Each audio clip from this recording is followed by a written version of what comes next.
One Question is brought to you by Turnkey Search, a top industry search firm since 1996.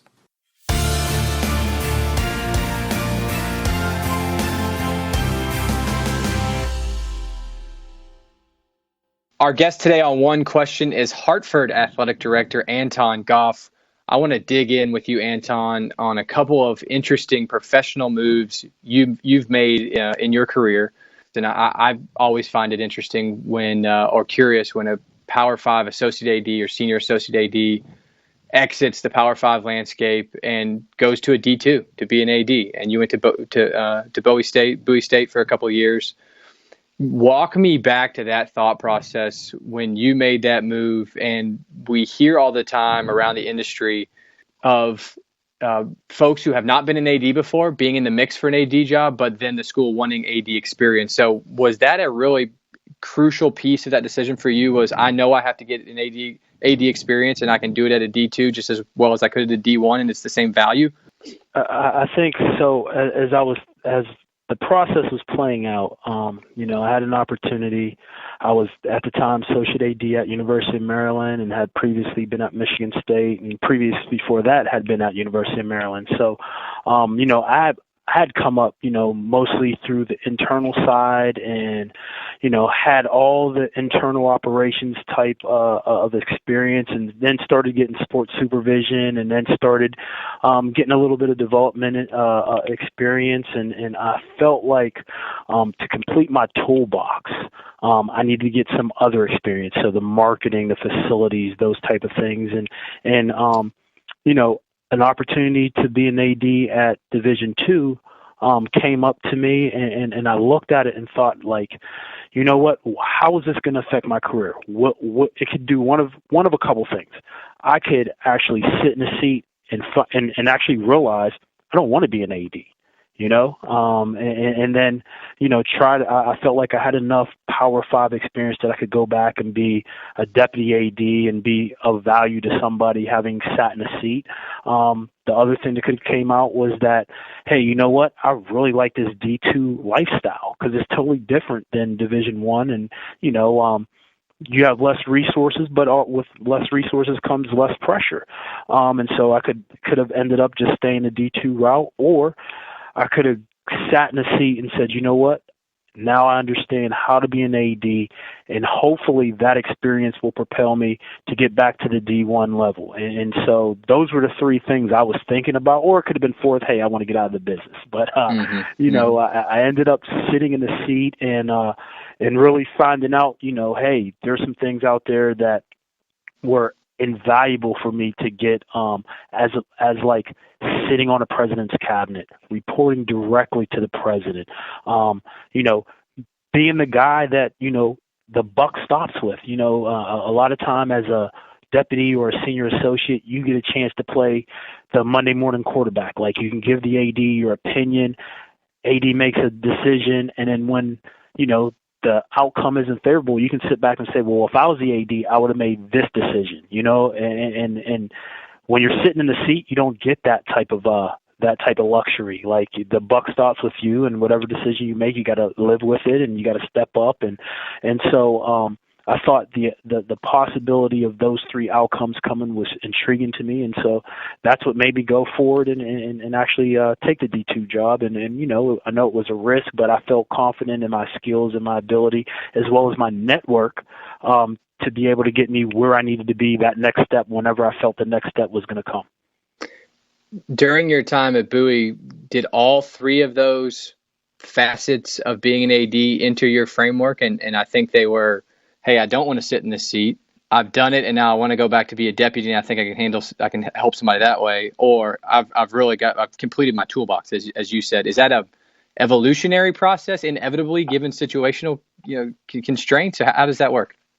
I think all three of those pop in your mind depending on the day. I mean, there's some days where things are going great and you're like, hey, I got a handle on this stuff. There's other times where you're like, man, I'm strained for resources. Why am I out here putting myself through this? I need to get back to a high resource Power 5 deal. Or there's other times like you're like, man, this isn't worth it. Why am I doing it? So it just depends on the day. But I kind of knew at the end of the day that I wanted to continue in this role and do what I love to do. Like, I tell a lot of people that I wasn't born to be an AD. I was raised to be one. It's a family business for us. Right. What was a more difficult challenge, the resource, or the lack of resource compared to being at a Power 5 when you're at the D2 level, or the buck stops with you? Which was harder? For me, I think it was the lack of resources. It was just an incredible drop off. Like, obviously wherever you're at, you're conscious of budget. But it was a whole different level going from a Maryland, who at the time we were in the ACC, to going to a Bowie State that was Division II, and I think the even tougher thing was, I was only down the road, so I could almost, basically see the stadium from where I was and just be like, man, not too long ago I was right down the street, and I was living kind of comfortable. Now I'm over here on a super grind, but it was good. I think it made me a better administrator, a better person at the end of the day. So let's talk about when you exited and had the opportunity to head to Hartford. Was the experience of sitting in the seat, is there anything that could have replaced that? I don't think so. There's nothing like I said, when you make the final decision, or standing up there in a leadership position and say somebody on your staff does something that's not great, and now it's on you. Or when your teams aren't winning, everybody's calling on you to make changes. Like, I don't think there's anything that can replace that. And being a deputy AD, you may have a great relationship with the president or a senior associate, but you don't report to the president. When the president is calling somebody in athletics, he or she's calling you on your cell. And I don't care, as an AD, no matter how great your relationship is with your president, when you see his or her name on your cell phone, like, you immediately start thinking, what did I miss? Like, and that's just a natural thing. And it could be, as soon as you say hello, it's, hey, do you have time to golf tomorrow? It could be, something innocuous, but you're always thinking that, like, what did I miss? And when something goes wrong, the president isn't calling the deputy or a senior associate AD. They're calling the AD. And you're entrusted with a lot of information that maybe your deputy or senior associate never know about.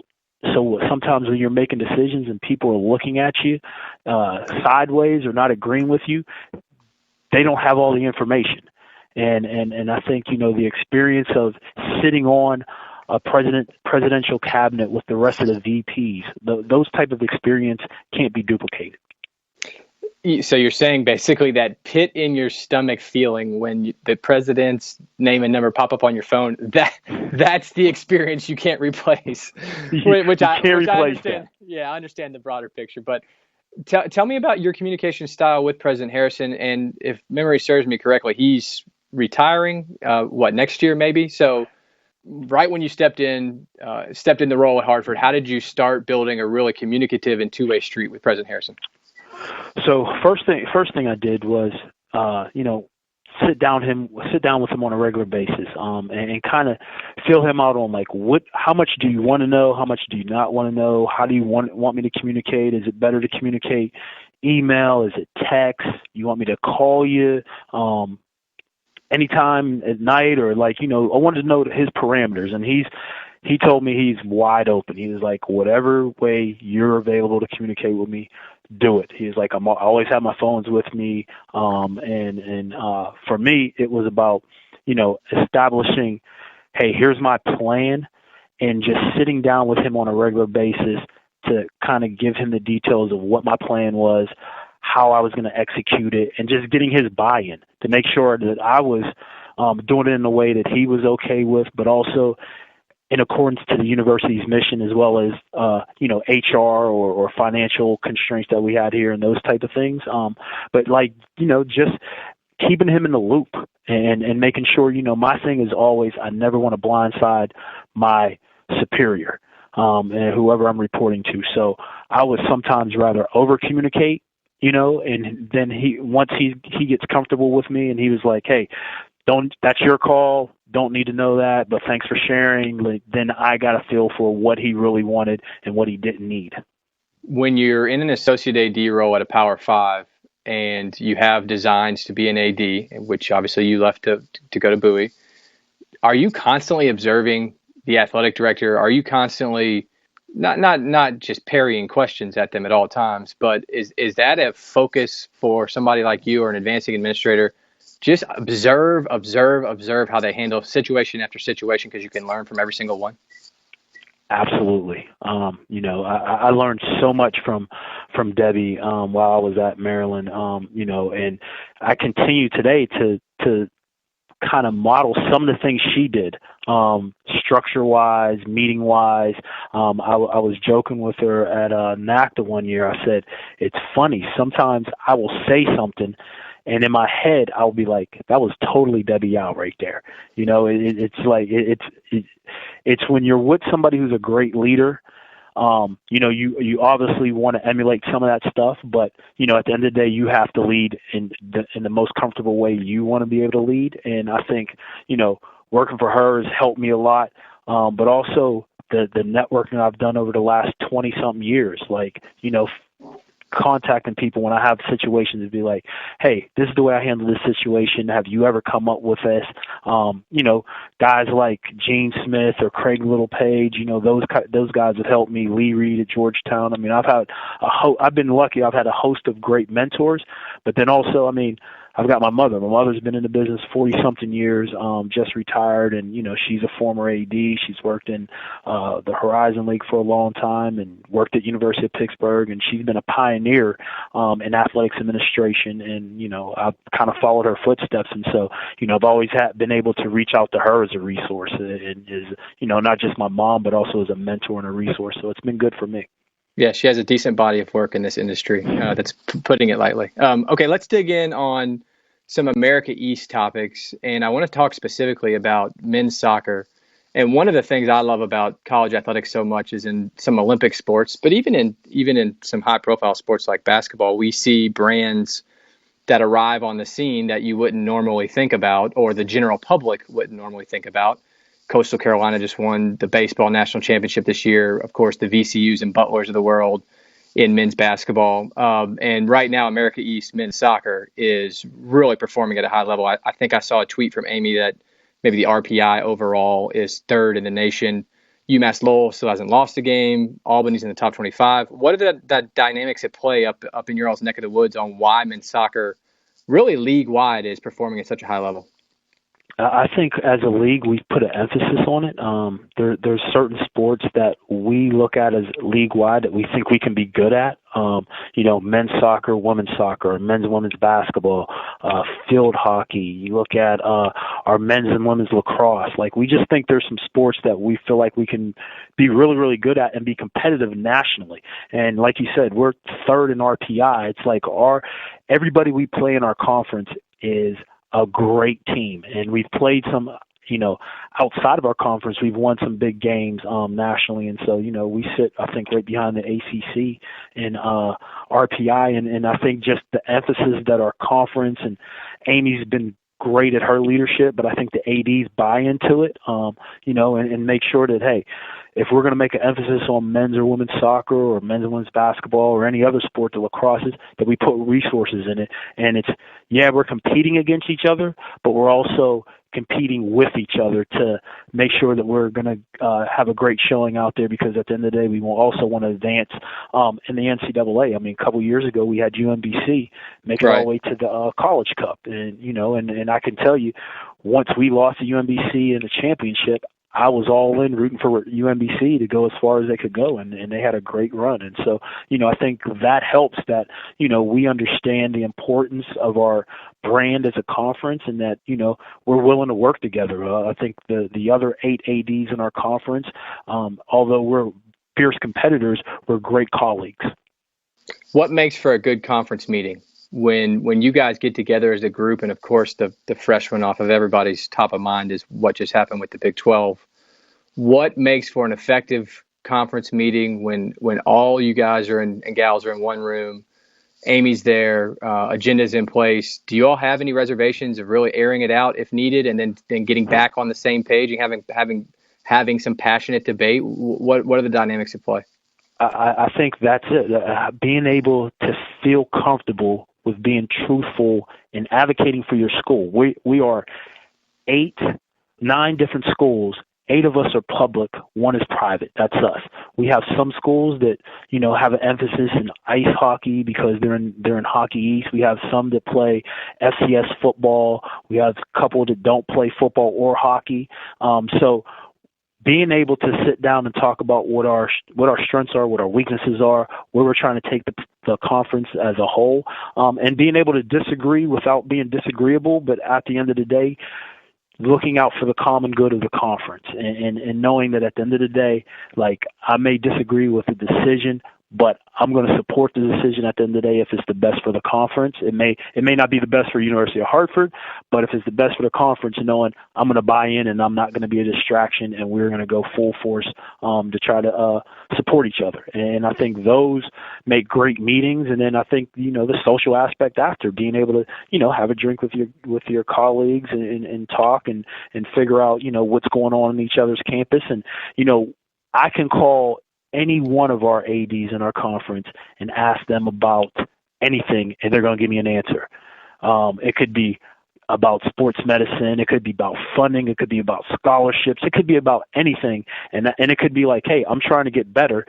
And it's not like, hey, you know what, I don't want to tell Anton and the University of Hartford what we're doing because I don't want them to catch up to me. They're like, hey, I want you to be the best you can be, because the better you are, the better the conference is. And so, we share information freely within our conference. And like I said, we're competitors, but we're great colleagues. And I love being in the conference and the relationships that I've been able to cultivate here. I want to go back to one thing you said earlier, and I think it was about Debbie, but walk me through your meeting style with your own senior staff and executive staff. How frequent is that? Who sets the agenda? Who sets the tone? So I meet with my senior staff once a week. It's usually Monday, mid-morning, 11 o'clock. We'll get together, and what I have everybody do is come bring whatever issues they need to bring and share with the group. I may bring up some things that I need to talk to the group about from meeting with the president or some campus issue. Sometimes I may come in there and do some staff development or some leadership workshop or something, or sometimes it's just a round table of everybody goes around the table and shares what they feel the group should know, and we have discussions. So it's never the same. It just depends on what's going on, and like I said, we meet once a week and we make sure that we hash out whatever we need to hash out and go from there. Do you strategically lay out a schedule of how you want to keep those meetings varied, or is it kind of a week-by-week decision? Week by week decision. I'll have something in my mind, but it usually dictates the situation, like what's going on conference wide, what's going on campus, what's going on in our athletic department, or if something's come up I feel like we need to address. I may have some things that I want to talk about on a standard level, but also want to make sure that we're in the present and dealing with things that are very timely. Last one. What are you reading right now? What's on your bedside table? What's on your desk? What's on your desk that you're reading when you have a spare moment? Right now, I've got like 3 leadership books that I'm looking at. Like, I want to say like the top 25 attributes of a leader. I do a lot of leadership reading. Like, I like learning about leadership. For me, I've always felt like you can never hit your ceiling of being a great leader, and anything that deals with leadership or even talking about a leader being a great follower. I always like to read and investigate, and in a book I always also go back to is The First 90 Days. Like, I always like to brush up on that, because every time I go back through that book, I find something that's relevant, not just to your 90 days, but to, what's going on and being a leader and sitting on top of an organizational structure. Because one of the things that I know about athletics is that it always feels like it's somebody's first 90 days. And so, we're constantly hiring people, and we've just hired an associate AD for compliance. So, I'm gonna need to help him through his first 90 days. So I always try to brush up on the first 90 days. A book by Michael Watkins that I really, really like. And that's today's One Question, brought to you by Turnkey Search, a top industry search firm since 1996. One Question is designed to give D1 Ticker subscribers valuable insights on how executive leaders in college athletics think about key issues on their respective campuses, in their departments, or within their leagues and conferences. One Question is brought to you by Turnkey Search, a top industry search firm since 1996.